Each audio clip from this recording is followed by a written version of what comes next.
Nós estamos dando início a mais uma reunião no Instituto de Cultura Espírita do Brasil, o ICEB, que agora celebra mais uma reunião de estudos, como é próprio da natureza do Instituto, tal como foi sonhado e criado por Deolindo Amorim, nosso querido amigo espiritual, e o nosso presidente de honra, Jorge Andréa, e todos os demais mentores do ICEB possam agora abençoar, estar conosco aqui neste estudo, quando nós vamos mais uma vez receber o nosso querido amigo, expositor, Fabiano Pereira Nunes. Mestre querido, nós neste instante te agradecemos a bênção de aqui estarmos na condição em que estamos. Nós neste momento, rogamos essas bênçãos adicionais, especiais para o encontro que começamos a realizar neste instante, sob a tua égide, sob a tua bênção, sob a tua vibração e o teu amparo. Guarda-nos, Mestre querido, como te pedimos, possas guardar e proteger e envolver todos os nossos irmãos em provas e expiações no planeta que diriges tão amorosamente.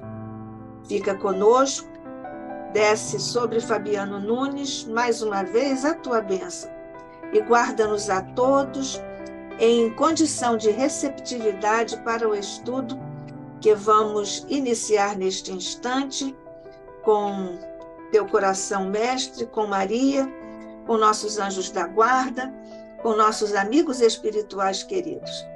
Que assim seja, hoje e sempre, sob a graça de nosso Pai. Nós estamos aqui reunidos para ouvir Fabiano Pereira Nunes, que é médico intensivista, participa do grupo de estudos Espíritas Revival, é articulista da revista Cultura Espírita aqui do ICEB, colaborador do programa Uma Bandeira para o Futuro da Rádio Rio de Janeiro. Nós vamos ouvi-lo hoje para falar sobre aspectos teológicos dos milagres relatados no Novo Testamento. Fabiano, somos todos ouvidos. Queridos amigos, queridas amigas, saudações cordiais, obrigado pela oportunidade de, mais uma vez, entre amigos, no nosso grupo familiar, unido pelos laços da fraternidade, da comunhão de pensamentos, de sentimentos, de propósitos, refletirmos sobre a doutrina espírita, especialmente o pensamento de Allan Kardec, a filosofia espírita nas suas premissas, nos seus conceitos fundamentais, e debruçados sobre a filosofia espírita, ficarmos instrumentalizados para interpretarmos a Bíblia, o Novo Testamento, à luz das leis e dos fenômenos espíritas, à luz das leis morais, que são as leis de Deus, as leis da natureza, conforme a revelação espírita. No estudo de hoje, nós vamos nos debruçar sobre uma outra temática ultra, hiper, mega polêmica, que são os milagres de Jesus. Esses milagres, eles são polêmicos do ponto de vista da história, então a gente vai tentar apresentar alguns aspectos que os historiadores apresentam, do ponto de vista teológico e também do ponto de vista dos espíritas, porque mesmo entre os espíritas, os milagres são uma questão, por incrível que pareça, polêmica. Eu me lembro de uma vez ter feito um estudo numa instituição onde eu me baseei, como será o estudo de hoje, única e exclusivamente na obra A Gênese de Allan Kardec. Ao final da reunião, a dirigente chegou para mim e disse, com o dedo em riste, você não pode falar as coisas que você falou aqui na reunião. Jesus fez milagres sim. Minha senhora, minha irmã, me desculpe, se a senhora quiser brigar, não brigue comigo, a senhora brigue com Allan Kardec. Eu nada mais fiz do que apresentar o que Allan Kardec escreveu a respeito dos milagres. Então, muito das construções que nós temos, pessoais, elas vêm da nossa formação religiosa antiga, da nossa formação religiosa, até de vidas passadas, mas também não tenho dúvidas. O Jesus do cinema, acreditem, assim como a cultura influencia a vida, a arte influencia a vida, o cinema influenciou muito a maneira das pessoas olharem o cristianismo. O Jesus do cinema, o Jesus, conceito do cinema, também influenciaram muito. Jesus, ele começa a aparecer no cinema em filmes da década de 20, da década de 30, filmes em preto e branco, filmes onde o rosto de Jesus sequer aparecia, ele sempre aparecia de costas. Hoje nós temos produções cinematográficas hollywoodianas, mas esse Jesus do cinema, o cristianismo do cinema, ele também influenciou o imaginário das pessoas.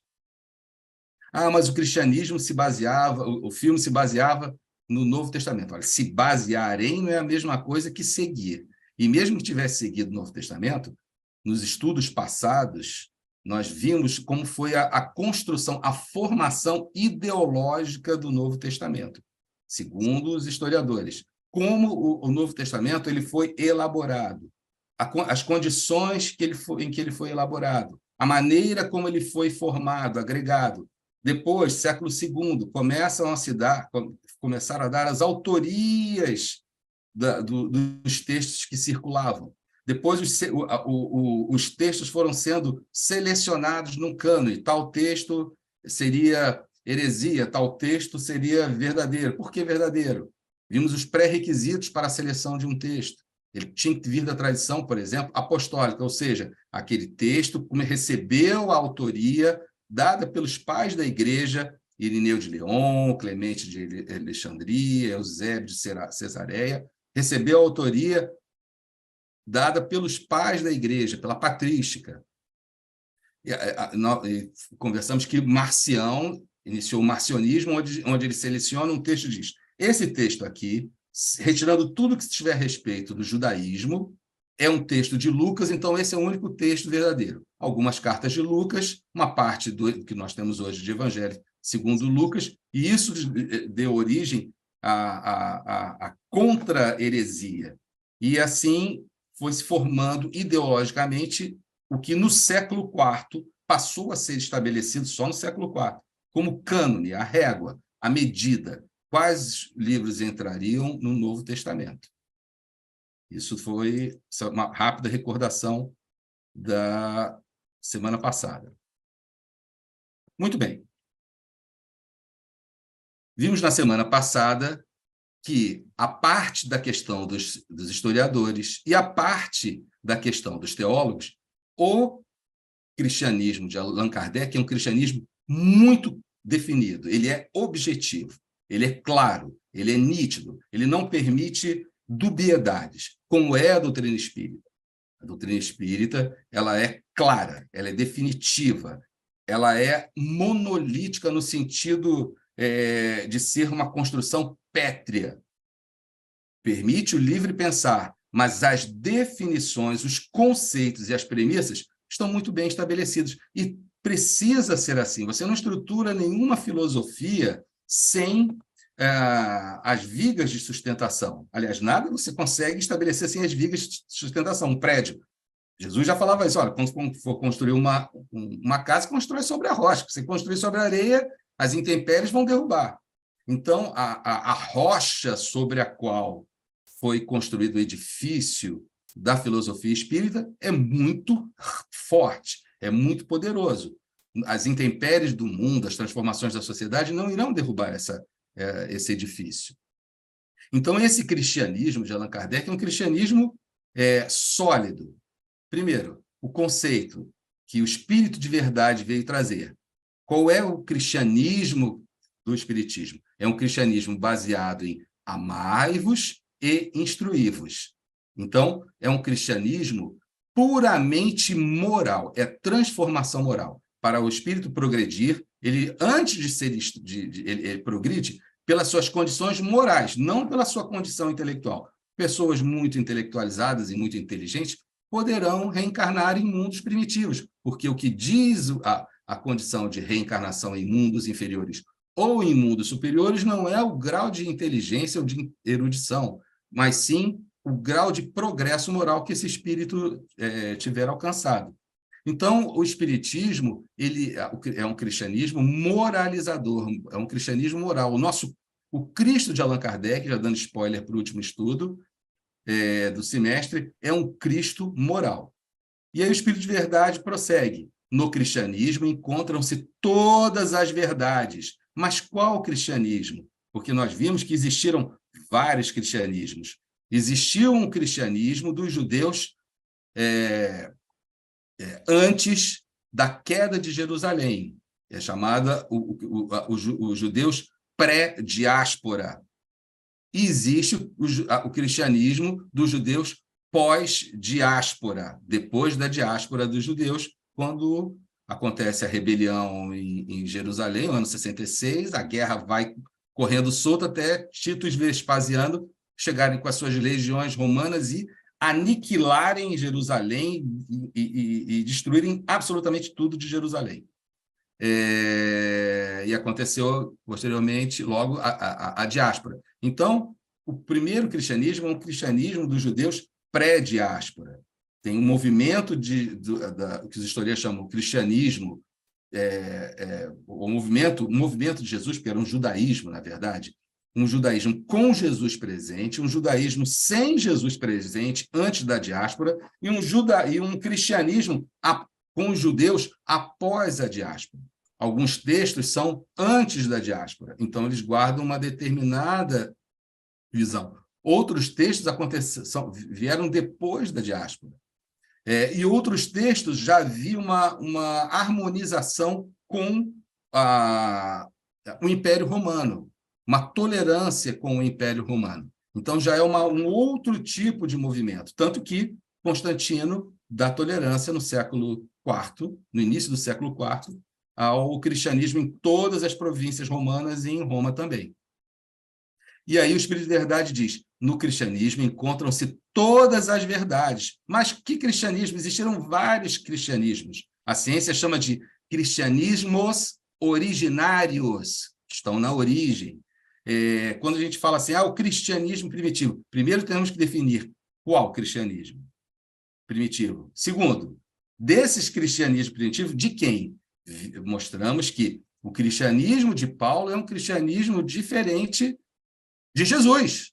Nós vimos sobre isso. Jesus viveu no campo, pregou para famílias dentro do campo. É um movimento puramente campesino. Passou pelas cidades grandes? Sim, ele passava pelas cidades grandes, sem estabelecer base nas cidades grandes. Os 70 da Galileia, ou os 72 que ele envia 2 a 2, enviou para cidades pequenas, para famílias, para núcleos familiares, para grupos familiares, nas cidades pequenas. Era um movimento do campesinato.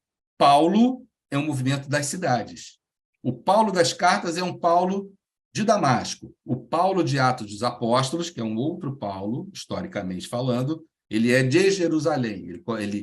A sede dele começa em Jerusalém e continua em Jerusalém, e de Jerusalém ele parte. O Paulo das cartas autênticas, ele começa em Damasco e vai para as grandes cidades. Então, enquanto o movimento de Jesus foi campesino, o movimento paulino é das cidades grandes. Ele é um judeu letrado, ele é um judeu que escreve. Então, dessa forma, nós já vemos que aí já existe uma diferença. Uma coisa é a abordagem para o campo. As coisas que Jesus falava, as pregações, todas voltadas para a vida do campesinato, para que eles pudessem compreender. As pregações de Paulo são pregações para pessoas das cidades grandes. Cidade grande é maneira de dizer, né, gente? Cidade grande na antiguidade não chega aos pés da nossa menor cidade do interior, óbvio, né? Cidade grande é maneira de dizer para a gente não transportar para o presente um fato passado. Ao contrário, nós temos que nos reportar ao fato passado. Quando Paulo escrevia, Paulo escreveu para a comunidade. Não me lembro se foi Gálatas ou os Tessalonicenses, mas os pesquisadores encontraram uma casa de oração e falaram assim, vamos ver para quantas pessoas eles estavam falando. Vamos encher de gente aqui, bota estagiário, bota arqueólogo, bota a moça do cafezinho, vamos ver quanto cabia nessa casa de oração, provavelmente a comunidade para a qual Paulo estava se reportando. Era pouquinha gente, eram 20, 30 pessoas, esmagando todo mundo, vão lá, 40, 50 pessoas dentro da casinha de oração. Mas não ficavam as pessoas todas esmagadas, elas ficavam com espaço entre si. Então, a gente, quando pensa, nossa, mas ele falou para os 2 bilhões de cristãos que existem no mundo. Não, ele falou para aquela comunidade. Filemon, que é um pequeno recado, é para uma pessoa só. Os historiadores dizem que esses textos que circulavam, eles não circulavam à comunidade, circulavam aquele grupo para qual a carta foi endereçada. Por exemplo, o evangelho atribuído a Lucas, né? O evangelho segundo Lucas, ele é dedicado ao ilustríssimo Teófilo. E a vertente atual da pesquisa histórica é que era um texto relatando acontecimentos para uma pessoa, o ilustríssimo Teófilo. Não era um símbolo, não era imagem, um estilo literário, não. Era uma redação para uma pessoa só. Então, qual o cristianismo? Mas ele diz, o cristianismo encontra-se todas as verdades. As verdades estão no parágrafo anterior. Amai-vos e instruí-vos. Esses são os 2 mandamentos. São de origem humana os erros que neles, no cristianismo, se enraizaram. Então, toda a construção, toda a pesquisa histórica e toda a construção teológica, ela está eivada, lotada de erros humanos. Por quê? Elas estão com camadas e camadas e mais camadas de ideias daquelas comunidades, do estilo de vida que aquelas pessoas viviam, daquele grupo, da cultura daquele grupo, das crenças daquele grupo, da própria sociedade, o contexto social, cultural daquele grupo que usava um determinado texto. E assim a história do cristianismo ela foi sendo construída ao longo dos séculos. No século XIX, o trabalho de Allan Kardec, os espíritos colaboraram com a terceira revelação, presididos pelo Espírito de Verdade, foi: vamos tirar tudo isso, os erros humanos, e trazer o cristianismo. Qual o cristianismo? É esse o cristianismo que o Espiritismo apresenta. Primeiro, um cristianismo totalmente moral e espiritual. A obra do Cristo era toda, completa, inteiramente espiritual. E o que se fala a respeito de Jesus fora do aspecto moral?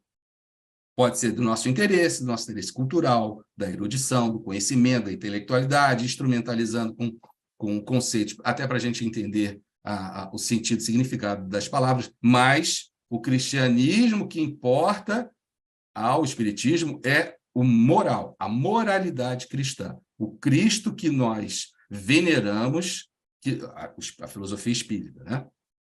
Conforme trouxe Allan Kardec, é um Cristo moral. É a moral cristã e os aspectos depois que nós vamos ver desse Cristo moral, que ele foi um homem, tá? Ele é moral, mas ele foi trazido por um homem na Terra, e é o que a gente busca. São Luís, mais uma das definições de São Luís, o espiritismo é o cristianismo da idade moderna. O espírito São Luís está dizendo o seguinte, veja bem, São Luís ele agregou de novo, ele trouxe de volta para a França relíquias religiosas dos cristianismos, as construções das catedrais francesas nesse estilo românico, né? O estilo clássico das catedrais seculares do período de Luís de França, Luís o Piedoso, toda a reconstrução da fé cristã que o Espírito São Luís trouxe era baseado no cristianismo antigo. E agora o Espírito São Luís ele vem trazer a sua nova percepção, uma percepção que nós chamamos de espírita, de qual deveria ser o cristianismo. Tudo que aconteceu no passado é de interesse que nós temos que conhecer o passado para planejar o futuro, saber de onde nós viemos para saber para onde nós iremos. Mas vejam, é o passado. O cristianismo do espiritismo é um cristianismo da idade moderna, é um cristianismo moderno, é um cristianismo como é uma nova filosofia, que é uma filosofia diferente, uma nova ciência, porque é uma ciência diferente, uma nova religião, porque é uma religião diferente, também é um novo cristianismo, zero bala, zerinho. Sabe os erros passados? Deixa para trás, vamos aprender com eles. Por quê? a missão do Espiritismo, do Espiritismo enquanto cristianismo, é restituir às tradições o seu sentido exclusivamente espiritualista. Então, é um espiritismo moderno, e ele vai restituir todo o sentido moral e espiritual do cristianismo, que é o objeto de importância, é o que interessa no nosso novo cristianismo. E lá, em O Evangelho segundo o Espiritismo, nós já vimos esse trecho no capítulo 15º, Fora da Caridade, não há salvação, Paulo, que havia definido o apóstolo como aquele que conseguiu ver Jesus ressuscitado, ver Jesus depois da sua morte, definiu o cristão como aquele que acreditava que a fé em Jesus era o que salvava, definiu o cristão como aquele que acreditava que Jesus veio, morreu pelos nossos pecados, ressuscitou ao terceiro dia e está acima da Torá, está acima da lei, que a lei era só um pedagogós que estava levando a criança até o seu instrutor. A Torá, a coisa mais importante dos judeus, era só o escravo que levava até o instrutor, e esse sim era Jesus. Em 1860, apresenta uma outra visão de quem é espírito, quem é cristão. Quem é cristão na visão desse novo Paulo? É quem praticar a caridade conforme ensinou Jesus Cristo. Seja qual for a sua religião, quem pratica a caridade é discípulo de Jesus, independente da seita que pertença. Então, vejam, não é um cristianismo antigo, não é um cristianismo originário, não é um cristianismo remoto. É novo esse cristianismo. A visão de São Luís é nova. Ele é um novo São Luís, uma nova visão. A visão de Paulo é nova. Ele não é mais aquele Paulo que tinha um determinado pensamento. Esse agora é um Paulo que pensa que todos que praticam a caridade são discípulos de Jesus, qualquer que seja a religião que pertença, né? Então, é uma construção de um novo cristianismo. Quando nós pensamos, vamos voltar ao cristianismo originário, por isso que eu enfatizo que é preciso compreender as premissas, os pressupostos, os fundamentos da revelação espírita, o caráter da revelação espírita, para a gente poder planejar o caminho que vai traçar na difusão do espiritismo. Esses trechos aqui são de suma importância para a gente entender que Allan Kardec, consultando os espíritos através dos ensinos que ele pesquisou dos espíritos superiores, ele fez uma reedição dos ditos, dos ensinos e das palavras de Jesus. Ele foi um editor. Primeiro, que Jesus não falou em grego, ele falou em aramaico. Segundo, que nós já vimos os erros das cópias. Em terceiro, que, sendo o espiritismo um cristianismo novo, moderno, sem os erros do passado, o sentido moral, a essência moral dos ensinos de Jesus é o objeto de interesse do espiritismo. Então, trechinhos do texto de Allan Kardec. Estas palavras ditas por Jesus, absurdas se a considerarmos do ponto de vista, considerarmos ao pé da letra, são sublimes se lhe procurarmos a essência. Então, a letra específica não foi o mais importante, é sempre a busca da essência, das leis morais ali reveladas, das leis espíritas ali reveladas, das consequências morais e religiosas ali reveladas. E aí ele vai, ao longo não só de O Evangelho segundo o Espiritismo, mas ao longo de todos os textos em que ele faz vamos dizer assim, uma exegese das palavras de Jesus, ele vai buscando esse sentido. Jesus não pôde ter querido dizer que, vejam, as palavras de Jesus são tais, e eles assim, Jesus não pode ter querido dizer isso aí, e estamos lendo ao pé da letra.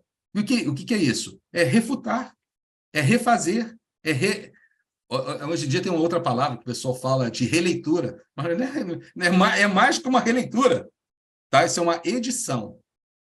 Sua linguagem era quase sempre figurada, e aos homens incapazes de compreender os delicados matizes do pensamento, Jesus falava com imagens fortes, que produziam o efeito das cores vivas.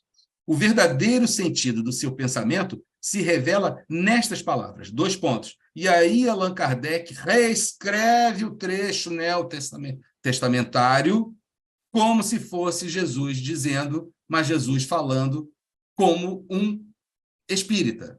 Com o que se revela, o que significam as palavras de Jesus, que eram figuradas, alegóricas, foram modificadas, como nós já vimos nos textos dos pesquisadores, e Allan Kardec chama atenção para isso.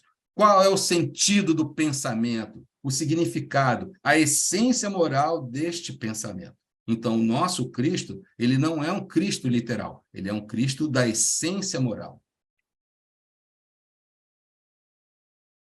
E aí começa o olho do furacão, os aspectos teológicos dos milagres relatados no Jesus. Então, eu vou já dar o spoiler do final do estudo, caso a gente não consiga chegar ao final do estudo. Para os historiadores, os milagres de Jesus não aconteceram, porque o historiador ele não trabalha com a premissa da existência de um milagre. Então, esse é o pensamento do historiador, em todas as formas. Por exemplo,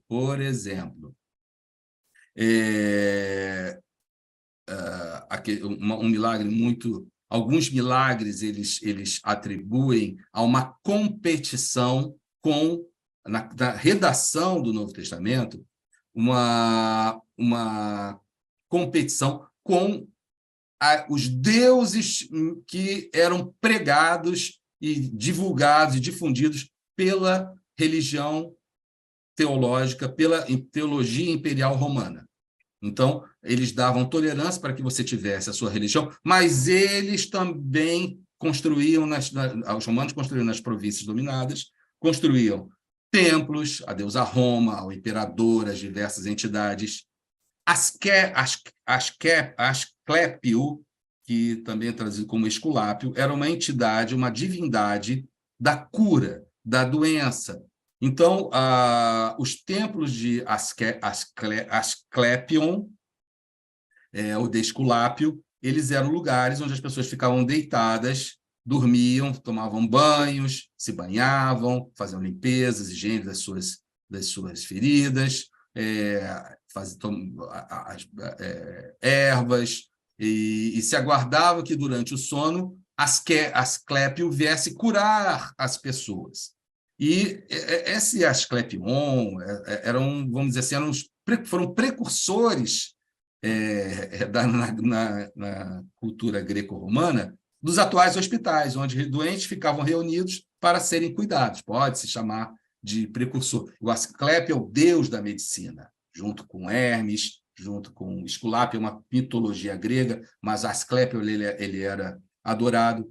E a piscina, onde está o coxo deitado na sua cadeira, na sua maca, e aguardando o momento de entrar nesta piscina para ser curado, e Jesus pergunta: o que você está esperando? Toma tua cama e vai embora, curado. Os historiadores dizem que a escavação arqueológica ali não encontrou uma piscina, encontrou o tanque. O que é o tanque? O local onde ficavam os reservatórios de água. Não era o lugar onde as pessoas podiam se banhar, porque era o reservatório de água. Então, a piscina, agora eu não me lembro se é de Bethesda ou de Siloé, tá? Agora me foge a memória. Mas ali ao lado desse tanque, não uma piscina, não tinha pessoas para mergulhar ali, existia próximo ali um templo ao deus Asclépio, onde as pessoas ficavam deitadas nas macas para serem curadas. Então, quando foi escrito o texto sobre Jesus, chegar naquela piscina e dizer: saia daí, pega a sua maca e vá curado embora, seria uma ofensiva ao deus Asclépio, uma rivalização com o deus Asclépio, uma tensão com o deus Asclépio, e seria uma mensagem simbólica, uma redação simbólica desse fenômeno. Historiadores, não é Fabiano, pelo amor de Deus, não façam como aquela senhora lá na instituição que eu fui, que no final, você não pode falar uma coisa dela, mas não sou eu que estou dizendo, estou trazendo princípios que historiadores levantaram, não é nem teu ponto de vista teológico, porque do ponto de vista teológico é preciso crer neste milagre, é preciso crer neste milagre. Se você não crê nesse milagre, você não é um cristão. É preciso crer que Deus, em determinados momentos, abre exceção às suas leis naturais. E quando ele abre exceção às suas leis naturais, acontecem os milagres. E isso é a visão teológica. E a visão espírita? Deus prova o seu poder infinito, não porque ele abre exceção às suas leis, porque se ele abrir exceção à sua lei não é perfeita. Se ela não é perfeita, quem criou não é perfeito. E se quem criou não é perfeito, não existe. Então, a prova da existência de Deus é que as suas leis são infinitamente perfeitas e são imutáveis. E por serem imutáveis, não é possível encontrar um mínimo erro nessa lei. Ela não tem exceção, é uma lei sem exceção. Então, a causa dessa lei infinitamente perfeita é uma inteligência infinitamente, supremamente perfeita. Tá? Então, do ponto de vista da filosofia espírita, é assim que se vê. Por exemplo, o homem o obsediado de Gadará, né? O homem que ficava acorrentado porque era tomado por muitos espíritos. E Jesus manda desacorrentar, faz os espíritos entrarem em porcos e os porcos caírem no mar. Do ponto de vista teológico, é esta a visão. E do ponto de vista histórico? Bom, primeiro, nessa cidade, onde está o mar? Não tem mar, não tem mar da Galileia, não tem mar morto, não tem mar nenhum para se cair lá no mar. Segundo, espírito entrar no porco, não estou falando nem da visão espírita, tá? É algo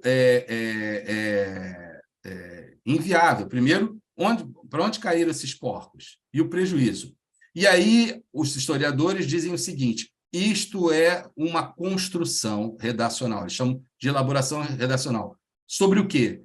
O povo estava sob o domínio do Império Romano. Ali na Síria havia uma legião romana estacionada, uma máquina de destruição. A Síria era de importância. Na província da Judéia não tinha nenhuma legião, tinham coortes.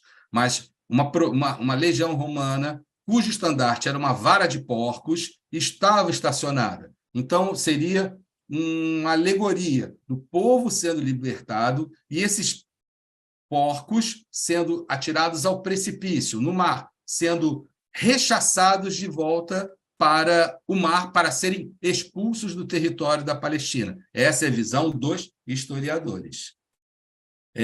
Então, existe, obviamente, um embate entre as pesquisas históricas e os teólogos. Nem sou teólogo para falar sobre a teologia, nem sou historiador para falar sobre a pesquisa histórica. Cada um tem a sua expertise e é mais adequado para tratar desse assunto. O que nós estamos aqui pesquisando é a visão espírita, tanto desses relatos teológicos quanto dos relatos do Novo Testamento. Então, vamos lá. A referência bibliográfica vai ficar sempre na parte de baixo ou na parte de cima, mas eu não vou ler a referência. Mas qual é o alicerce da análise dos milagres? É isso que a gente vai garimpar nos textos de A Gênese. A perfeição de Deus, né, é provada, primeiro, pela suprema e soberana inteligência, por ser o único Deus. São os atributos. Ele é eterno, ele sempre existiu. É imutável, é imaterial, onipotente, soberanamente justo e bom, em todas as suas perfeições, e não pode deixar de ser assim. Então, a sua lei também é imutável, soberanamente justa, soberanamente boa. Se a lei de Deus é imutável, ela não pode ser abrogada, modificada, alterada por causa de um milagre. O milagre, que a palavra quer dizer incrível, admirável, mas em grego ela tem vários sentidos. Em grego, ela tem várias não é apenas sentido como a gente tem na língua portuguesa, não. Ela é utilizada de várias formas. Então, você tem o amor, que é caridade, você tem o amor, que é o amor filial. Os diversos tipos de amor, elas usam palavras diferentes. Nós temos aqui as palavras com caráter polissêmico, né? Manga de camisa, manga de fruta. Não é sobre isso. Ele está dizendo o seguinte: palavras diferentes. Então, você tem uma carta de Paulo que é sobre a caridade segundo Paulo, e também tem uma carta, o amor segundo Paulo. São palavras diferentes, o amor em grego e caridade em grego. Paulo escreveu na carta caridade, não escreveu amor. O amor é como símbolo que retire. Não. Paulo escreveu sobre a caridade, tá? Então, o nosso pressuposto é: a lei de Deus não pode ser modificada. A lei de Deus é imutável. Se algo modifica a lei de Deus, se algo é descrito como sendo algo que vá contra as leis da física, as leis da matemática, melhor dizendo, as leis que a matemática revela, as leis que a física revela, as leis que a química revela, as leis que a gravitação universal revela, esse fenômeno ele tem que ser pensado, refletido. Aconteceu realmente? É verdadeiro? Porque se eu vou modificar as leis da física, aquela lei da física não é perfeita. Se a primeira lei de Newton não é perfeita, se a segunda lei de Newton não é perfeita, não pelo Newton, mas pela lei que ele descobriu, então quem criou aquela lei não é perfeito, não é o Newton. O Newton ele fez a equação. É o criador daquela lei. Se o criador daquela lei não é perfeito, ele não existe. Porque para ele existir, ele tem que ser eterno, único e imutável. Essa é a premissa espírita, tá? Vejam, esse trecho é de suma importância. Vamos lá, está lá nas bodas de Caná, que é referência. Quando nós estivermos diante de uma análise de um milagre, seja do ponto de vista da história, ou seja do ponto de vista teológico, ou a redação do Novo Testamento, ou que um espírito disser, as diversas visões a aspecto daquela parábola, a maneira espírita de encarar é assim: entre duas hipóteses, deve-se preferir a mais racional. Quando nós tivermos duas hipóteses sobre o mesmo fenômeno, um é racional, factível, possível, absolutamente crível. O outro, não, o outro é fantástico, fenomênico, extraordinário. Mesmo que o extraordinário, o fenomênico, seja o verdadeiro, nós temos que optar pela hipótese racional factível. Esse é o princípio espírita. Mas e aí? Eu não estou na verdade verdadeira, verdadíssima, perfeita, absoluta. Mas o espiritismo é unicamente uma moral. O objetivo do espiritismo, essencial, vírgula, exclusivo, vírgula, e não aposto. O objetivo essencial e exclusivo do espiritismo é o progresso moral dos espíritos. É a transformação moral dos espíritos. É para isso que existe o espiritismo. Então, todo o restante existe para nos dar a força para conseguirmos alavancar esse progresso moral, efetivarmos esse progresso moral. Então, não importa qual é a verdade no caso dos milagres que estão sendo relatados. Vão surgir várias hipóteses. Qual a hipótese que nós, espíritas, vamos eleger como? Olha, nós vamos, em princípio, prioritariamente, nos debruçar, vamos apoiar tal. Qual é ela? A mais racional de todas. E o texto de Kardec é claro. E os espíritas não são tão crédulos que, por toda parte, vejam manifestações não tão absolutos em suas opiniões que pretendem explicar tudo, que pretendem explicar tudo por meio dos fluidos. Então, vejam como é a lógica, o bom senso, a racionalidade do cristianismo moral de Allan Kardec, que é o cristianismo, que é o fundamento da revelação espírita. Nós temos duas hipóteses, uma racional e a outra uma manifestação, uma explicação fluídica, uma explicação magnética. Temos duas. Uma é muito racional, concreta, factível. A outra é fluídica. Pode ser que a outra seja verdadeira? Pode, mas eu vou, em princípio, abraçar a que for crível, concreta e racional. É essa a ferramenta, o instrumento kardeciano. Tá? Cada um vai trabalhar usando a ferramenta que escolher, eleger. Um cirurgião ele você tem vários instrumentos à disposição do cirurgião, mas cada um tem sua predileção. Tudo bem, isso faz parte. Mas, enquanto divulgador dos fundamentos da revelação espírita, eu tenho que apresentar essa ferramenta. São duas hipóteses para um milagre. Uma racional e a outra baseada em manifestações de fenômenos espíritas, de fenômenos fluídicos. Fique com a mais racional. E aí, no otimismo incomparável de Allan Kardec, ele ainda diz isso. Os espíritas não vão ficar vendo fenômenos, manifestações em fluidos em toda parte. Ou seja, na visão sempre otimista de Allan Kardec, o espírita não vai ficar fazendo o contrário. Olha aqui, eu tenho uma explicação racional, uma explicação fluídica. Eu fico com a fluídica. A fluídica que é a verdadeira. Não, tudo bem, você pode até analisar do ponto de vista fluídico, mas fique com a racional, fique com a que se deve preferir. Tá? O texto me parece bem claro, de uma clareza solar. Ele é uma ferramenta, né? Eu trago aqui só alguns apontamentos. Prosseguindo. Do fato, porém, de o Espiritismo admitir os efeitos que são o colorário da existência da alma, ou seja, os fluidos, as manifestações espíritas, as manifestações tangíveis, tudo isso existe. E isso é que prova a sobrevivência da alma. Entretanto, porém, todavia, contudo, não se segue que o Espiritismo admita todos os efeitos qualificados de maravilhosos e que se proponha justificá-los e dar-lhes crédito.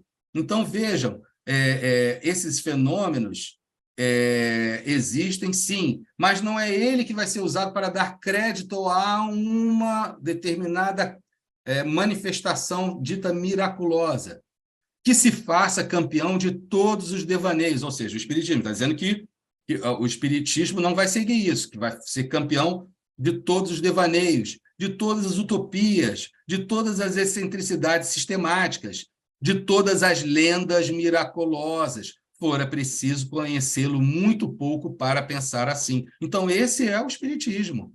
Tá?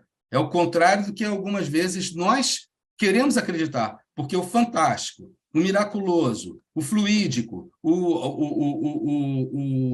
o chamativo é o que nós mais precisamos, nós mais gostamos, é o que nós mais acreditamos. Mas não é essa a lógica do raciocínio do fundamento espírita. Então, por exemplo, vamos lá. Por exemplo, lá em cima está a referência sobre a estrela dos magos. A estrela dos magos. Aqui o trecho do Novo Testamento. Disse que uma estrela apareceu aos magos, que foram adorar a Jesus, que ela lhes ia à frente indicando o caminho e que se deteve quando eles chegaram. E aí, Allan Kardec escreve assim, isso também é um instrumento, tá? Não se trata de saber se o fato que São Mateus narra é real. Então, vejam, muitas análises que nós fazemos no Novo Testamento não são, do ponto de vista de Allan Kardec, não tem a importância em saber se aconteceu ou não aconteceu, se é uma elaboração redacional ou se não é uma elaboração redacional. Em outras palavras, se os historiadores estão com a razão ou se os teólogos estão com a razão. O Espiritismo passa entre os dois e não se abala com nenhum dos dois. Por quê? Ele vai ver o seguinte, não se trata de saber se o fato é real, ou se não passa, vejam como Allan Kardec, de uma figura indicativa de que os magos foram guiados de forma misteriosa ao lugar onde estava o menino, dado que não há nenhum meio de verificação. Então, vejam, como nós não temos como provar que aconteceu, não há meio de verificação. Se eu não tenho meio de verificação, se eu acredito a priori, aquele é um artigo de fé, não é um artigo de racionalidade. E não é isso que é importante. Não se trata, do ponto de vista da filosofia espírita, de saber se aconteceu ou não aconteceu. Do que se trata, então? Trata-se de saber se é possível um fato de tal natureza. Então, nessa briga, entre aspas, entre o que os historiadores dizem e os teólogos dizem, para nós espíritas é super tranquilo, que não se trata de saber se é um fato que absolutamente aconteceu ou se não é um fato que tenha acontecido. O que o Espiritismo analisa, se é possível um fato desta natureza. É possível uma estrela ficar guiando uma pessoa? Do ponto de vista da astronomia, até o que se sabe, não. Mas e se não for uma estrela? E aí sim ele apresenta a sua opinião. Tá? Então, na análise dos milagres, do ponto de vista de Allan Kardec, a questão se aconteceu ou não aconteceu não é a mais importante. A importante é se à luz dos fenômenos espíritas, das leis espíritas, das leis de Deus, das leis da natureza ou leis naturais, é possível que aconteça um fenômeno daquele tipo. Mas não aconteceu, a história diz que não existiu. E os teólogos dizem, existiu. Não importa. Para nós espíritas, nós vamos buscar se esse fenômeno pode existir ou não. E não necessariamente com Jesus. Ele pode ser reproduzido.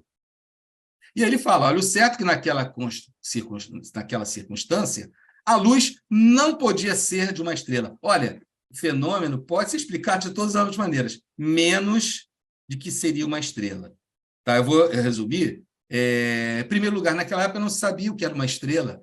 Do ponto de vista do conhecimento dos judeus, as estrelas eram pontos luminosos pregados numa chapa de ferro chamada abóboda celeste, que Yahvé criou em cima da criação, colocou em cima da criação, tinha umas passagens para as águas de cima caírem, e eram essa abóboda de ferro, de metal, tinha pontos coloridos, luminosos, presos para iluminar durante a noite. Era assim que eles acreditavam que eram as estrelas. Eles não sabiam que o Sol era uma estrela, né? Então, não era estrela.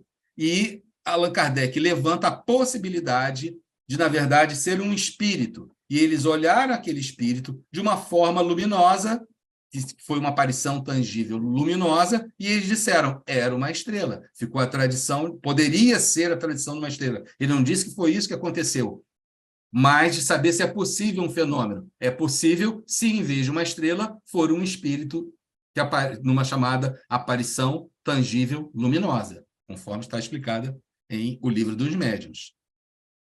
Ok? Muito bem. Ainda, eu não vou analisar os milagres, mas esses trechos sobre as bodas de Caná, tá? As bodas de Caná. Este milagre, referido unicamente no Evangelho de São João, é apresentado como o primeiro que Jesus operou, e nestas condições devera ter sido um dos mais notados. Então, Allan Kardec vai dizer, olha só, o primeiro milagre, ninguém sabia que Jesus saberia fazer milagres. E ele faz logo um primeiro. E ele foi o primeiro milagre, pessoas, não, o que aconteceu? Não, isso aí estava ali, tinha água, não, agora é vinho, mas tudo bem, gente, é vinho. Era água, mas é vinho. Está bem tranquilo. Entretanto, bem fraca impressão parece haver produzido, pois que nenhum outro evangelista dele trata. Ele só aparece em um único evangelho. Ora, um fenômeno desse grau de espetacularidade ser pouco comentado, não ficou forte na tradição, e parece que os outros evangelistas não tiveram muita preocupação com ele, né? Fato não extraordinário, era para deixar espantados, no mais alto grau, os convivas e, sobretudo, o dono da casa, os quais, todavia, parece que não o perceberam. Então, a reação psicológica dos convidados e do dono da casa, muito tranquilos, normal, uma água virou vinho, isso aí acontece todo dia da semana, praticamente, essa reação não humana fala contra realmente ter acontecido. Allan Kardec não era psiquiatra, mas ele expôs uma vertente muito interessante. Quando psiquiatras se debruçam sobre o Novo Testamento, para também fazer a sua escavação arqueológica, entre aspas, do Novo Testamento, eles se debruçam também dessa maneira. Eles dizem assim, olha só, um determinado personagem está sendo relatado dessa forma, ele é explosivo, ele não entende o que está sendo explicado, ele é indolente, ele é resistente, ele é brigão, etc, etc. Então, um personagem fictício criado totalmente fantasioso, ele não tem essas qualidades. Ele não tem quando você cria um personagem fictício, a tendência é romantizar o herói e vilanizar o vilão. Um personagem com tantas flutuações de caráter, de moralidade, de personalidade, de dificuldade de compreensão, fala a favor de ter sido um personagem, ou pelo menos a parte ficcional, ela é menor e existe uma certa preocupação em dar uma autenticidade a quem realmente aquela pessoa foi. Então, a psiquiatria também se debruça, faz a sua escavação arqueológica. Ela vai dizendo, olha, tal personagem, pela característica doentia, os traços de transtornos. Veja bem, não é questão de ser doente psiquiátrico, de precisar de remédio, não. Mas traços doentios da personalidade estão muito bem apresentados para um personagem romantizado, ficcional. É possível que isso aqui tenha um grau de autenticidade, porque há uma preocupação em narrar os defeitos daquela pessoa. Mesmo que ela seja... Quando você vai narrar alguma coisa tempos depois, se a gente gosta daquela pessoa, a gente apaga os defeitos e ressalta as qualidades. Essa é a construção narrativa normal. Quando há muito interesse em relatar defeitos de caráter, defeitos de personalidade, não em um personagem que não é vilão, fala a favor de ser próximo à verdade, ou no caminho da verdade, ou uma autenticidade. Então, essas questões também fazem parte da exploração do Novo Testamento. Então, fato não extraordinário, era para deixar espantado. Então, Allan Kardec fala isso. Ninguém ficou muito espantado com uma água virar vinho, o que fala a favor de não ser algo autêntico. Considerando em si mesmo, pouca importância tem o fato em comparação com os que verdadeiramente atestam as qualidades de Jesus. Aí é um ponto de grande importância. Para Allan Kardec, a superioridade de Jesus não é demonstrada pelos milagres, é demonstrada pela ação moral que Jesus apresenta. Essa é a prova da divindade de Jesus. Admitido que hajam ocorrido conforme foram narrados, é de notar se seja esse tal gênero o único fenômeno que se tenha produzido. Então vejam a tese kardeciana, que é de suma importância. E isso tem que ser, essa ferramenta também tem que ser aplicada na análise de todos os milagres. Jesus era de uma natureza extremamente elevada para se ater a efeitos puramente materiais. Então vejam, as ações de Jesus, justamente por ser um espírito puro, não é porque ele é um espírito puro que você vai provar a superioridade de Jesus pelos fenômenos extraordinários, miraculosos. Não, é justamente o contrário. Tudo que for muito material, muito espetacular, não condiz com aquele espírito puro encarnado na forma de um homem. Por que ele iria dar importância a um efeito único e exclusivamente material? Transformar a água em vinho. Ah, mas a mãe dele pediu. Gente, não é assim. Jesus não era aquele homem que ficava, a mamãe disse, a mamãe falou, e o que a mamãe pensa nesses casos, como tem um livro mediúnico lá, a vida de Jesus contada por ele mesmo. Não existia isso. Pelo relato do Novo Testamento, a gente apreende Jesus um homem de muita autoridade, de muita força, de força moral, de muita presença, a moralidade de Jesus, a virilidade de Jesus ocupava muito espaço, mesmo sendo o mínimo, mas ocupava espaço demais. Era muito. Quando queriam jogar Jesus lá do penhasco, conforme está relatado em Lucas capítulo 4, não era um relato de nada miraculoso. Ele só falou. Não falou, mas ele só fez. As pessoas iam jogar ele lá do alto do precipício, que era como se matava os blasfemos, jogava do precipício e uma pedra grande sobre o tórax. Era esse o apedrejamento que a lei mandava. Ele simplesmente passa entre as pessoas. Tamanha presença moral. Então, não é um fenômeno material que prova a superioridade da natureza de Jesus. É justamente os fenômenos morais que foram acontecendo ao longo da vida daquele homem, e principalmente quando ele começa a se dar relato. Então, Jesus era uma natureza extremamente elevada para se ater a efeitos materiais próprios apenas para aguçar a curiosidade da multidão, que então o teria nivelado a um mágico. Jesus não é um mago. Para os historiadores, Jesus é um mago. Para nós espíritas, Jesus não é um mago.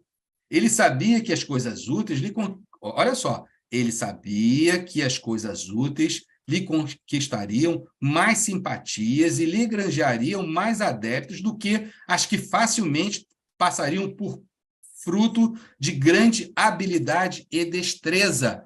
Então, o que ele usava para granjear adeptos eram as coisas morais. Essa era o proselitismo de Jesus. Os fenômenos mágicos não interessavam.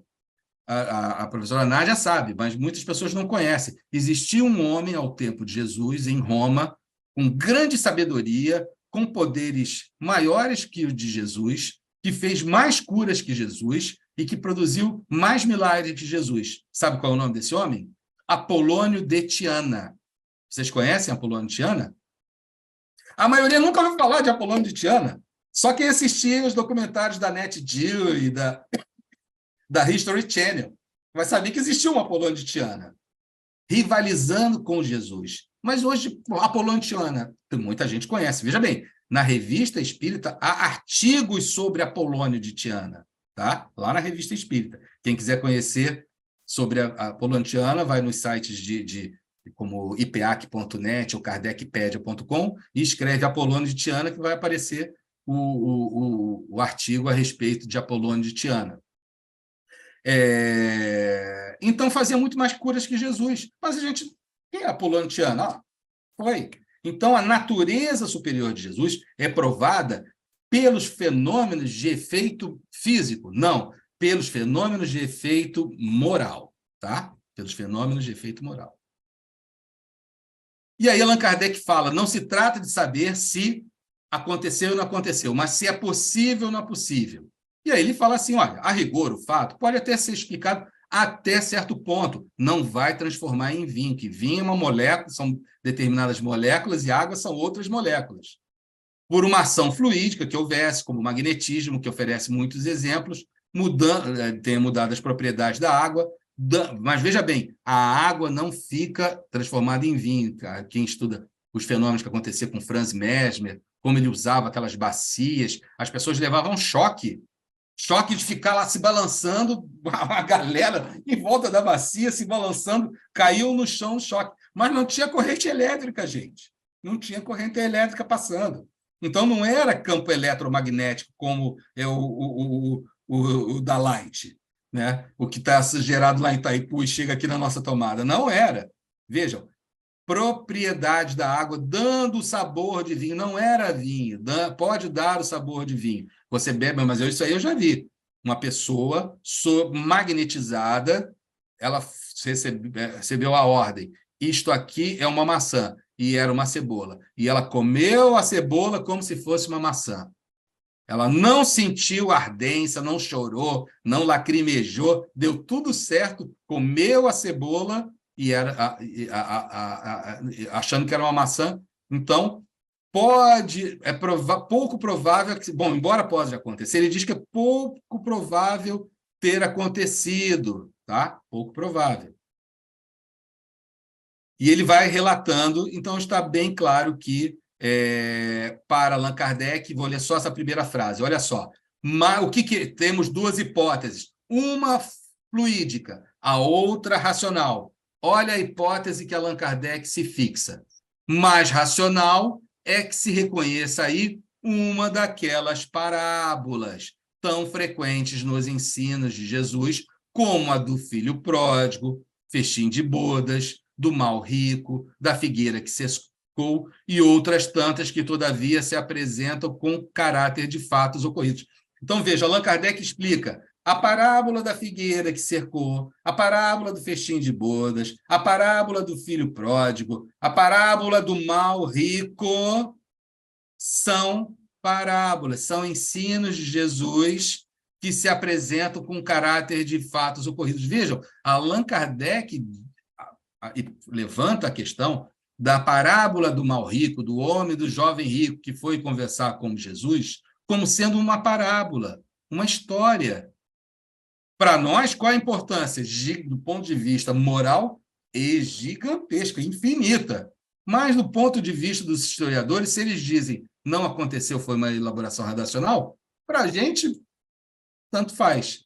Se os teólogos dizem não, aconteceu sim, está na Bíblia, é a palavra inspirada de Deus, não contém erro. Para a gente também, tanto faz, porque o cristianismo moral, a essência moral, é o que nos afeta, nos importa. Então, para Allan Kardec, é mais racional acreditar que o festim de bodas, a água em vinho, a parábola do mal rico, a figueira que secou, sejam histórias contadas por Jesus, sejam ensinos por Jesus, que o tempo, as versões, a cópia e a segunda geração de cristãos, a terceira geração de cristãos, foi moldando a sua cultura, a sua teologia, ao tipo de vida que eles viviam e naquilo que eles acreditavam.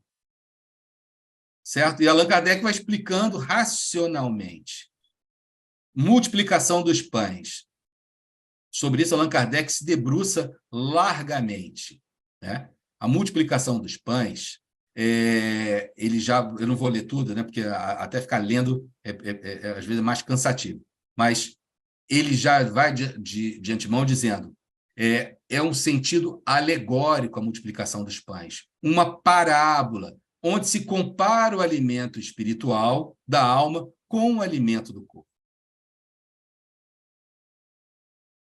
Admitido, de certo ponto, um fato material. Qual é o fato material que pode se admitir nessa multiplicação dos pães? É que a presença, a palavra, os ensinos de Jesus produziam um efeito interior tão forte, tão emocionante, tão envolvente, que uma grande preocupação de espírito, uma atenção fortemente presa, fez o quê? Poderia ter feito que eles esquecessem a fome. Não tenham experimentado a necessidade material de comer. Duas possibilidades, uma fluídica maravilhosa e uma lógica racional. Os espíritas precisam ficar com qual? Com a lógica racional.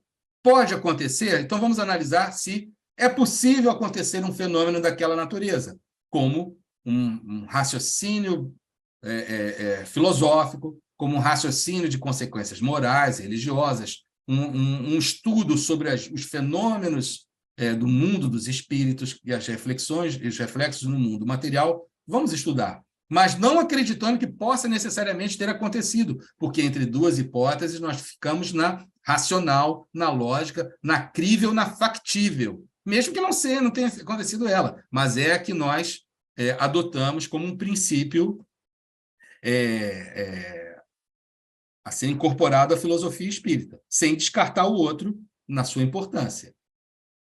E aí ele vai trazendo vários momentos que provam essa ideia.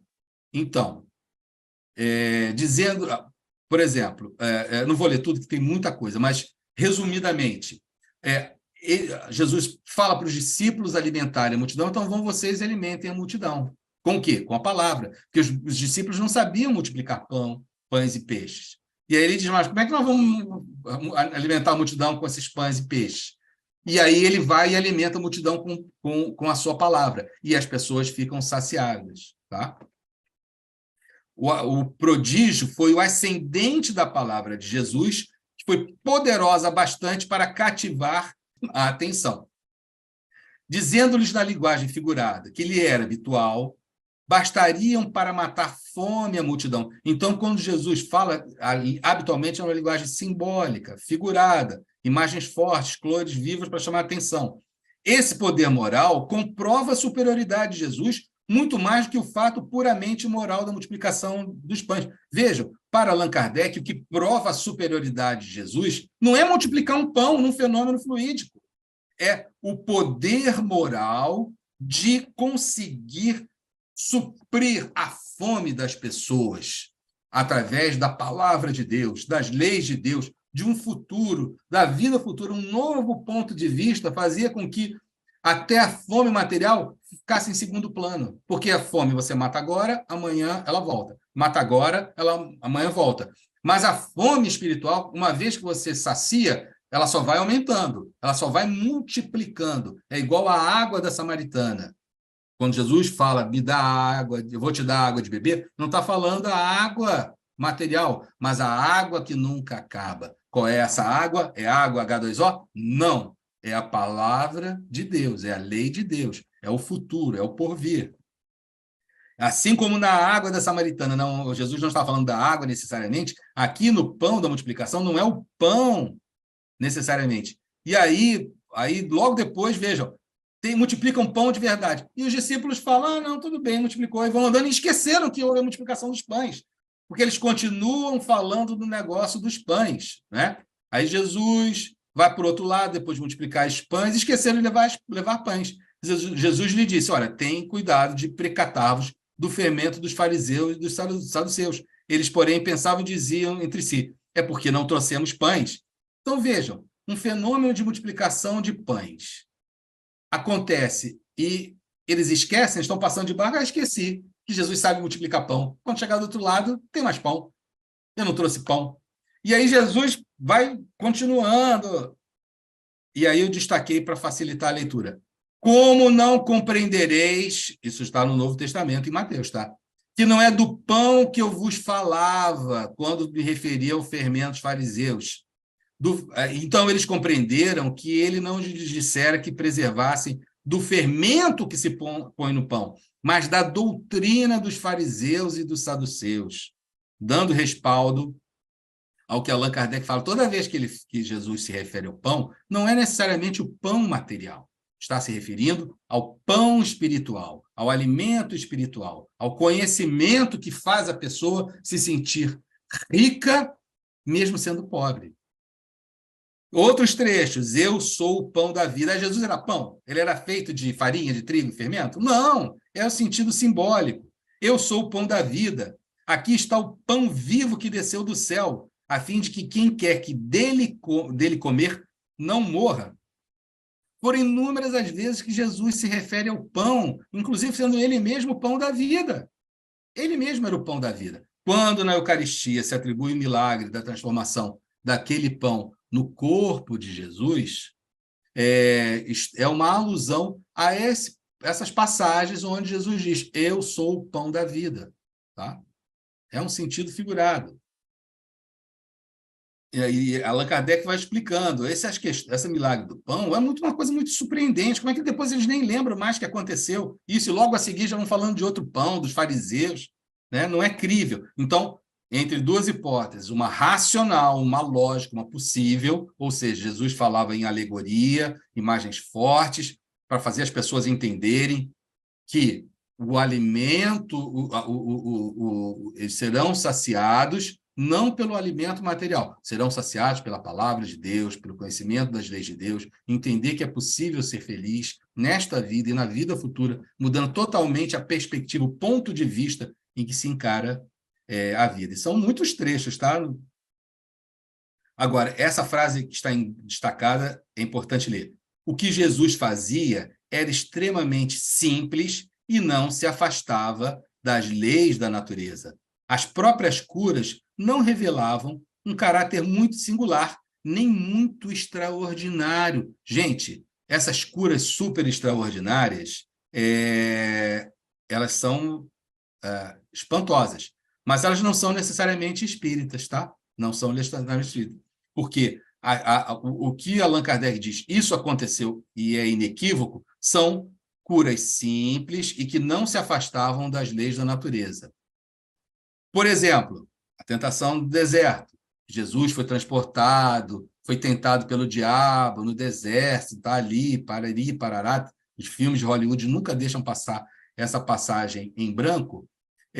Allan Kardec, aqui está a referência, pela adiantada hora, ele vai dizer o seguinte, não é possível Jesus ter sido tentado no deserto, muito menos levado para outro lugar. Aí é que é um absurdo maior ainda. E ele explica por que não, porque isso não é crível. E vejam, se Jesus era um espírito puro, em primeiro lugar, Nós, espíritos da terceira ordem, somos assistidos, nosso anjo guardião é sempre um espírito da ordem superior. Então, nós que somos da terceira ordem, todos nós estamos encarnados aqui no planeta de Expiações e Provas, somos da terceira ordem, tá? Somos assistidos por um espírito da segunda ordem. O espírito da segunda ordem, ele pode estar até encarnado em outros mundos, ele pode até estar vivendo em outros mundos, como Santo Agostinho, São Luís, diziam estar e mesmo assim prestavam assistência na Sociedade Parisiense de Estudos Espíritas. Isso é um outro assunto para a gente conversar depois, mas está amplamente documentado. O seu espírito, anjo guardião, não precisa estar na Tijuca porque você mora na Tijuca. No mundo espírita, no mundo dos espíritos, a matéria não é nada, o pensamento é tudo, o fluido é tudo, a matéria não existe. Então, essa distância em centímetros, metros, quilômetros, ano-luz, não serve para o mundo dos espíritos, que é uma outra lei, né? Uma lei do mundo dos espíritos. Então, nós somos da segunda ordem. Os espíritos da segunda ordem são guiados, têm como anjo guardião um espírito da primeira ordem. E o espírito da primeira ordem, esse não, esse já tem autonomia, já faz o dever de casa sozinho, vai sozinho para a escola, ele não tem anjo guardião. Ou, se melhor dizendo, o anjo guardião é Deus. É um papo entre ele e Deus, ele é o ministro direto de Deus. Então, um espírito como Jesus nunca, jamais, em tempo algum, recebeu assistência de nenhum espírito. Ele é que assistia a todos os espíritos, senão ele não era de primeira ordem. Então, ele era de segunda ordem. Esse é o princípio espírita. E muitas construções são construções teológicas e que são antigas. Vejam, quando Jesus morre, lá nos cristianismos originários, diziam que Jesus desceu ao Sheol, o inferno dos judeus. Jesus desceu ao inferno dos judeus. E não saiu sozinho do inferno dos judeus. 2 anjos foram buscar Jesus no Sheol, no inferno dos judeus após a crucificação. Só que depois ficou meio estranho. Falei assim, peraí, Jesus não era só um profeta, ele não era o Messias que veio trazer a interpretação, não, Jesus era Deus. Aí já estamos falando da alta cristologia. Os historiadores dividem baixa cristologia, antes de Jesus ser Deus, e alta cristologia, quando Jesus já passa a ser encarado como Deus. Como é que pode Jesus ser retirado do Sheol por 2 anjos? E aí as narrativas dos pais da igreja passam a ser o seguinte, olha só, os anjos desceram ao Sheol para socorrer Jesus e ficaram também, não conseguiram sair. E Deus tira Jesus e os anjos do Sheol. Então, começa Jesus indo para o Sheol, anjos que são mensageiros de Deus, tirando Jesus do Sheol, e depois os anjos também ficaram no Sheol, e foi Deus que tirou do Sheol. Então, isso é um princípio teológico, um princípio da construção judaica. Depois passa a ser ele começa a ser trabalhado pelos pais da igreja, pelos episcopos ou bispos. Depois a igreja começa a se organizar em estrutura hierárquica. Para nós espíritas, os espíritos da primeira ordem não precisam de ajuda de ninguém, porque são eles que ajudam os espíritos. Como é que o guiado vai ser guia? Quem guia vai ser guiado. Pô, se quem guia vai ser guiado, então bota logo o que sabe guiar. Então não faz o menor sentido. E é isso que defende o espírito que assina com o nome de João Evangelista na mensagem. É uma parábola, é uma história que fala de coisas muito importantes. A tentação no deserto, eu considero... Não, quem sou eu? Mas vamos assim, do meu gosto pessoal, é um dos estudos que eu acho assim, mais graves para os cristãos e para os espíritas. Ali existem problemas gravíssimos que o cristianismo passou, que os discípulos passaram, que as pessoas passaram e passam, que o cristianismo passou e o espiritismo está passando.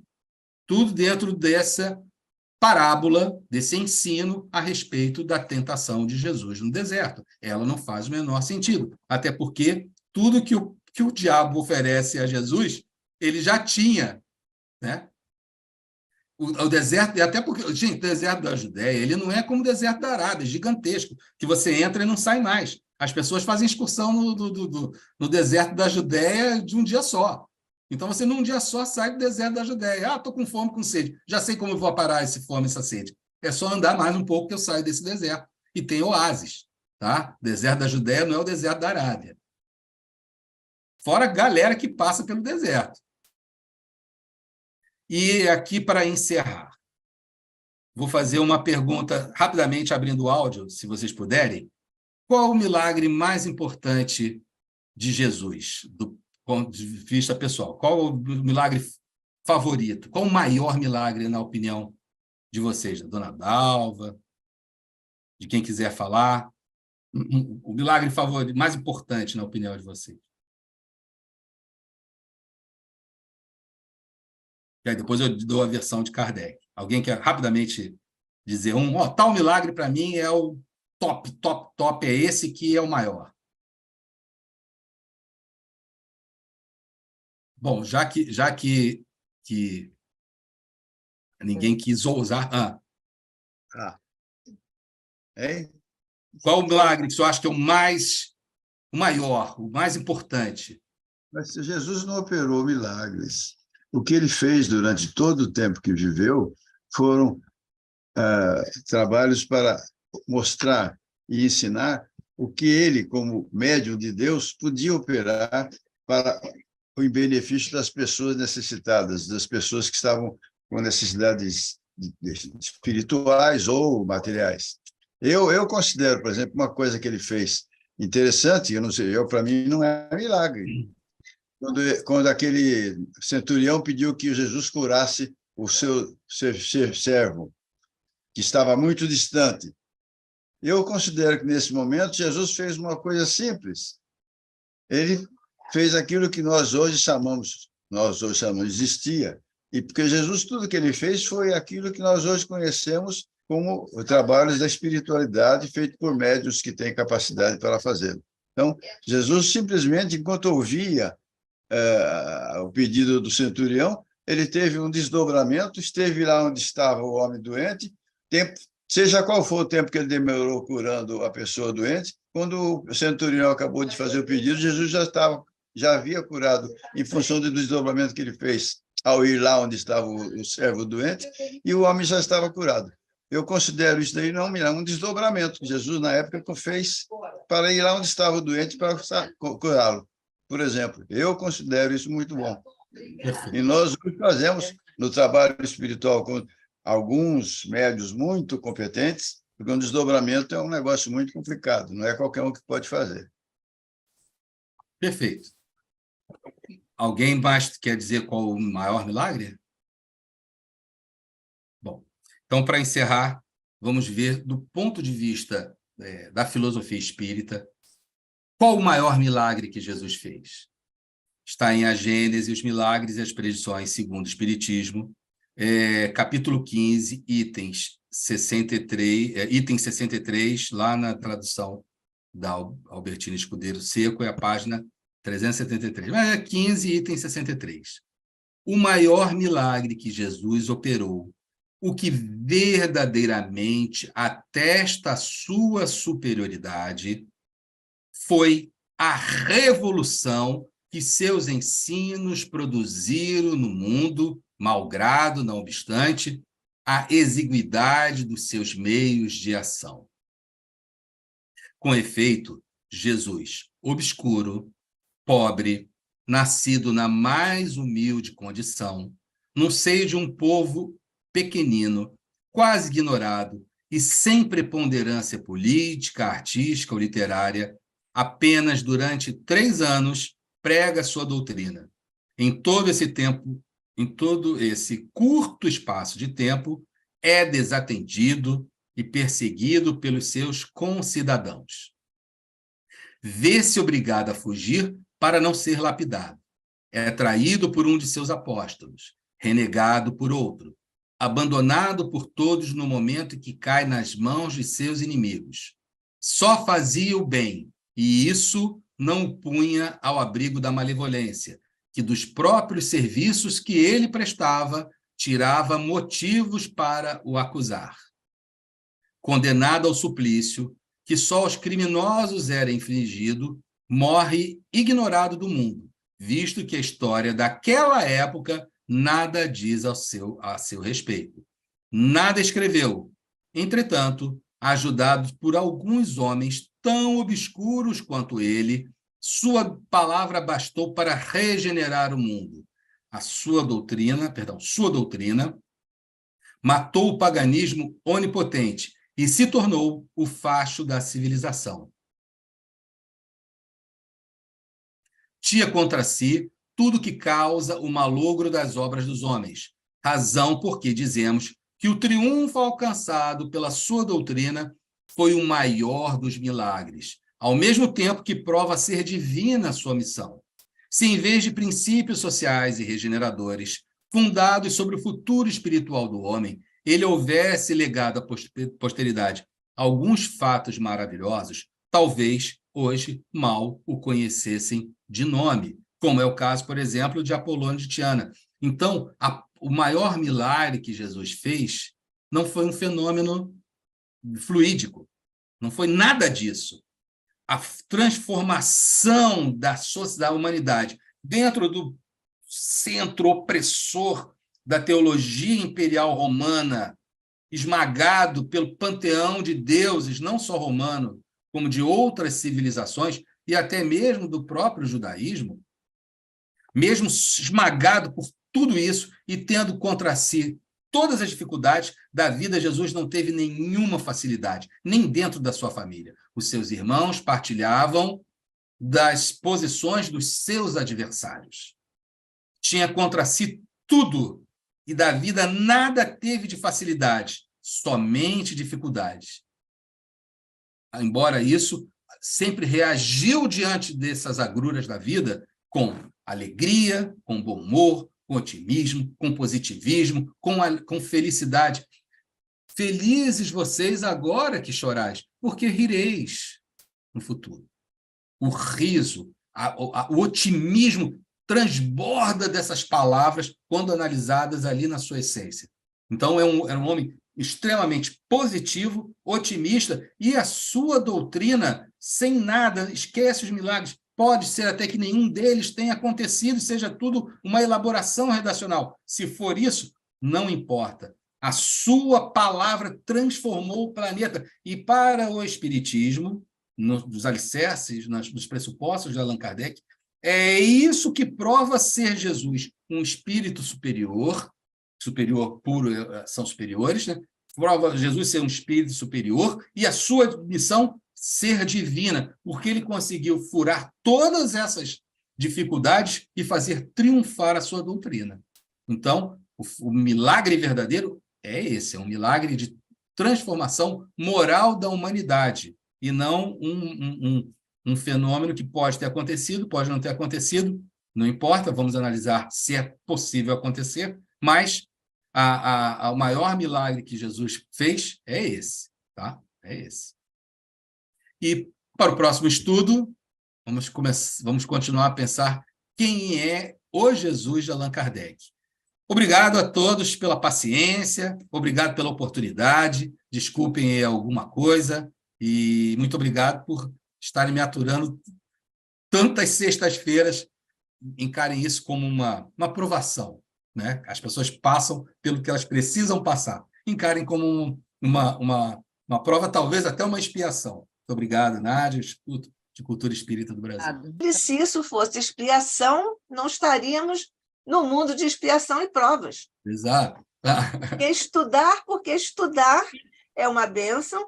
Estudar com um companheiro que traz estudos tão cuidadosos, tão precisos, é uma grande alegria, e o ICEB está sempre muito agradecido a Fabiano Pereira Nunes por nos trazer esses estudos, esses aprofundamentos, até esses desafios temáticos, e por estar aqui sempre disponível para, eventualmente, até atender os horários do ICEB na eventual impossibilidade de nossos companheiros. O ICEB está, como sempre, muito agradecido a Fabiano também por isso, por essa disponibilidade generosa aqui para os nossos estudos. Sou eu que agradeço muito, muito mesmo. Obrigado. Disse para ele que nos sentimos no céu, estamos muito gratos. Dona Dalva, muito obrigado. Eu espero que ele Obrigada, tenha Nora. ouvido. Pois é. Fabiano, nós precisamos também fazer aqui as explicações científicas para os milagres. Nós vamos chamar aqui os nossos físicos para virem aqui nos explicar essas questões, porque tudo está efetivamente explicado, porque é explicável, basta apenas passar o tempo e mentes e corações interessados poderem vir até nós, que é o que nós desejamos muito. Só a observação que eu fiz foi a seguinte: Allan Kardec ele fala, olha, você tem duas possibilidades, uma lógica, racional e crível, e a outra fluídica. Nós adotamos a lógica e racional. E a Sim. fluídica estuda se seria possível acontecer um fenômeno de tal natureza. Não que necessariamente tenha acontecido, mas se seria possível acontecer. Então, a questão que Kardec coloca, colocando dessa maneira, ele coloca o espiritismo a salvo desse labirinto que é a confrontação das pesquisas históricas com a teologia cristã, na qual a Bíblia é a palavra inspirada de Deus e não contém erros. Então, nessa guerra do mar com o rochedo, o pobre do marisco não pode sofrer com essa guerra do mar com o rochedo. Então, o bom senso, a lógica, a prudência, a sabedoria de Allan Kardec coloca o espiritismo a salvo desse tipo de confronto, porque mais importante do que a questão se aconteceu ou deixou de acontecer, para nós é analisar se é possível um fenômeno daquela natureza, como, por exemplo, o caso da estrela. É possível uma estrela? Não, não é possível uma estrela. Mas um espírito numa aparição tangível, luminosa, pode parecer uma estrela e guiar? Esse fenômeno é possível, mas não deve ter acontecido pelos elementos que Allan Kardec analisou ali na Bíblia. E assim, todas as construções, as palavras, na maneira de serem colocadas, podem fazer você cair num moedor de carne ou deixar você a salvo. É melhor não cair no moedor de carne, porque a gente está sempre levando o nome do espiritismo. Hoje, infelizmente, o espiritismo e os espíritos, para as ciências, são colocados na mesma caixa, no mesmo balaio das religiões. Olha, são teólogos, acreditam nessas construções teológicas, para eles isso é uma questão de fé, não vamos nem dialogar com o espiritismo, porque o espiritismo está na parte da fé, e nós não estamos na fé. E a proposta do espiritismo é ser o elo entre a ciência e a religião. Está lá no Evangelho segundo o Espiritismo, a aliança da ciência com religião. O espiritismo não vai ser a religião que vai sobrepor a ciência, nem a religião que vai conversar com a ciência. Ele vai fazer a ponte, vai permitir que ciência e religião dialoguem entre si, sendo ao mesmo tempo ciência e sendo ao mesmo tempo religião, mas sem querer ficar em nenhum dos dois pontos. Ele vai fazer a aliança, a união entre ciência e religião. Muito bem. Então, podemos encerrar? Devemos. Agradecendo Jesus, neste momento encantador, sob tua presença, com tuas vibrações, com o amparo de Maria, de nossos anjos da guarda, de todos os nossos mentores queridos, particularmente agradecendo ao nosso querido fundador de Olinda Amorim, ao nosso querido presidente de honra, Jorge Andréa, e aos nossos queridos demais mentores que cofundaram e mantiveram e continuam mantendo o ICEB como este ponto de luz para estudarmos as belezas, as profundidades do Evangelho de Jesus e da codificação excepcional de nosso amado codificador Allan Kardec. Continua Jesus abençoando os estudos, os esforços, a dedicação de Fabiano Pereira Nunes, nesse particular, no estudo das tuas verdades, mestre, ou das verdades que trouxeste para o nosso planeta, para a humanidade terrena. Graças te damos hoje e sempre. Multiplica as bênçãos por sobre nossos mentores queridos e por sobre todos aqueles que trabalham em ambos os planos de existência aqui no ICEB e em todas as instituições que laboram no bem. Fica conosco, graças te damos hoje e sempre, sob o olhar de nosso Pai. Assim seja para sempre.